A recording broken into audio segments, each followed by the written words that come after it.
যিগৰাকী শৃংখল চলিহাই দেখা পাইছোঁ যুদ্ধ কৰিম, ক'ত যুদ্ধ কৰিব লাগে এইবিলাক কৈ থাকে। মাংস নোহোৱা প্ৰাণী হৈ ইমান আবুল তাবুল বকি থাকে, মানে আমাৰ দুখ লাগে। যদি তেওঁ আৰু শকত হ'লে হয় তেতিয়াহ'লে চাগে গোটেই ভাৰতবৰ্ষখন তেওঁ উলট পালট কৰি দিলে হয়। গতিকে মই ভাৰত চৰকাৰ আৰু অসম চৰকাৰক অনুৰোধ জনাইছোঁ, আমাৰ নেতা, আমাৰ মৰমৰ নেতা শৃংখল চলিহা ডাঙৰীয়াক ভাৰত আৰু আমাৰ পাকিস্তান যি বৰ্ডাৰ আছে এই বৰ্ডাৰ অথবা ভাৰত আৰু চাইনা যি বৰ্ডাৰ আছে তাতে তেওঁক নিয়োগ কৰিব লাগে আৰু তেওঁকো যাবলৈ অনুৰোধ কৰিছোঁ। কাৰণ তেওঁ যুদ্ধৰ কাৰণে হয়তো চাগে নিজে পাকৈত, যাৰ কাৰণে বাৰম্বাৰ তেওঁ যুদ্ধ কৰিম কৈ থাকে, মানুহক মাতি থাকে। গতিকে তেওঁক সেইবিলাক ঠাইত প্ৰয়োজন, যাতে আমাৰ ভাৰতবৰ্ষৰ মানুহে আৰামত শুব পাৰে, শান্তিত শুব পাৰে। সেইটো স্বাৰ্থতে শৃংখল চলিহা ইণ্ডো পাকিস্তান অথবা ইণ্ডো চাইনা বৰ্ডাৰত যাব লাগে।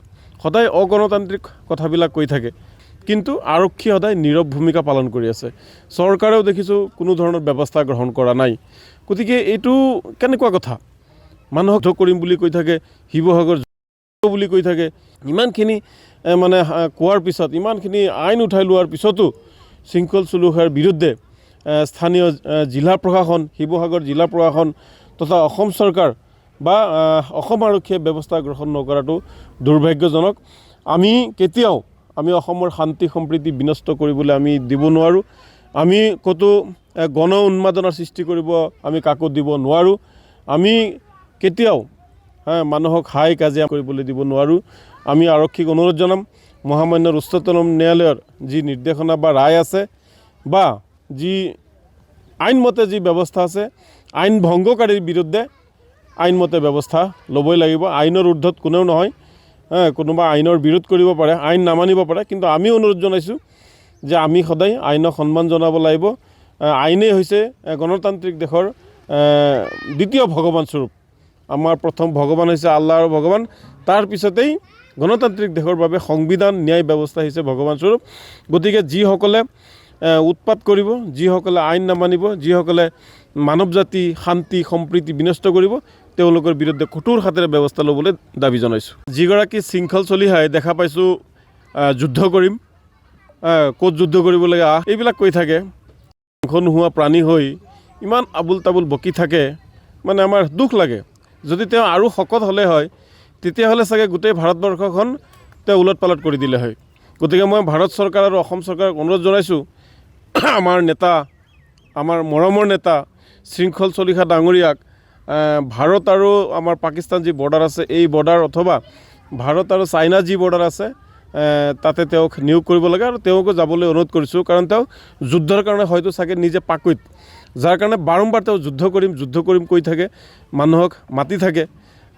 গতিকে তেওঁক সেইবিলাক ঠাইত প্ৰয়োজন, যাতে আমাৰ ভাৰতবৰ্ষৰ মানুহে আৰামত শুব পাৰে, শান্তিত শুব পাৰে। সেইটো স্বাৰ্থতে শৃংখল চলিহা ইণ্ডো পাকিস্তান অথবা ইণ্ডো চাইনা বৰ্ডাৰত যাব লাগে। সদায় অগণতান্ত্ৰিক কথাবিলাক কৈ থাকে, কিন্তু আৰক্ষী সদায় নীৰৱ ভূমিকা পালন কৰি আছে। চৰকাৰেও দেখিছোঁ কোনো ধৰণৰ ব্যৱস্থা গ্ৰহণ কৰা নাই।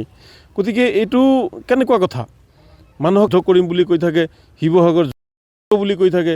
ইমানখিনি মানে কোৱাৰ পিছত, ইমানখিনি আইন উঠাই লোৱাৰ পিছতো শৃংখল চলিহাৰ বিৰুদ্ধে স্থানীয় জিলা প্ৰশাসন, শিৱসাগৰ জিলা প্ৰশাসন তথা অসম চৰকাৰ বা অসম আৰক্ষীয়ে ব্যৱস্থা গ্ৰহণ নকৰাটো দুৰ্ভাগ্যজনক।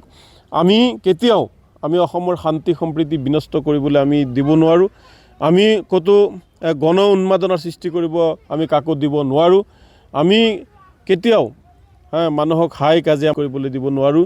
আমি আৰক্ষীক অনুৰোধ জনাম, মহামান্য উচ্চতম ন্যায়ালয়ৰ যি নিৰ্দেশনা বা ৰায় আছে বা যি আইনমতে যি ব্যৱস্থা আছে, আইন ভংগকাৰীৰ বিৰুদ্ধে আইনমতে ব্যৱস্থা ল'বই লাগিব। আইনৰ ঊৰ্ধত কোনেও নহয়। কোনোবা আইনৰ বিৰোধ কৰিব পাৰে, আইন নামানিব পাৰে, কিন্তু আমি অনুৰোধ জনাইছোঁ যে আমি সদায় আইনক সন্মান জনাব লাগিব।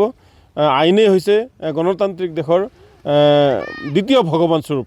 আমাৰ প্ৰথম ভগৱান হৈছে আল্লাহ আৰু ভগৱান, তাৰ পিছতেই গণতান্ত্ৰিক দেশৰ বাবে সংবিধান, ন্যায় ব্যৱস্থা হৈছে ভগৱান স্বৰূপ।